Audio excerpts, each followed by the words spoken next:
Update po tayo sa lagay ng kalsada at trapiko sa Metro Manila sa gitna ng malakas na ulan. May ulat on the spot si Mariz Umali. Mariz! Tony, ginising ng malakas na ulan ang marami nating kababayan sa iba't ibang panig ng Metro Manila ngayong Lunes ng umaga.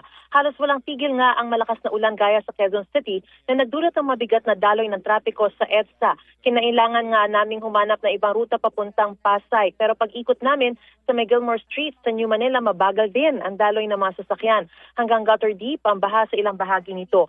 Poor visibility rin ang sitwasyon dahil sa lakas ng ulan.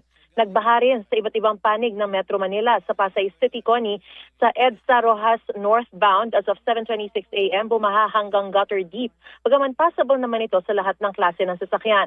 Sa Andrews Avenue corner Aurora Boulevard, both lanes, gutter deep din ang baha at passable to all types of vehicles. Sa kanto ng EDSA Rojas Boulevard sa Pasay City, hanggang gutter deep ang baha. Hanggang gutter deep din ang baha sa Rojas Boulevard, kanto ng Libertad at Pasay. Mabagal ang daloy ng trapiko. Maging sa tapat ng World Trade Center sa Buendia, Pasay City, hanggang gutter deep ang baha, passable naman sa mga sasakyan.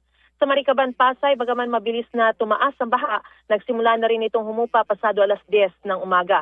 Sa ngayon, Connie, dito sa Taft, Pasay, bumuhos na naman ang malakas na ulan, mabigat ang daloy ng trapiko at marami ring mga pasahero ang nag-aabang na masasakyan. Connie? Maraming salamat, Mariz Umali.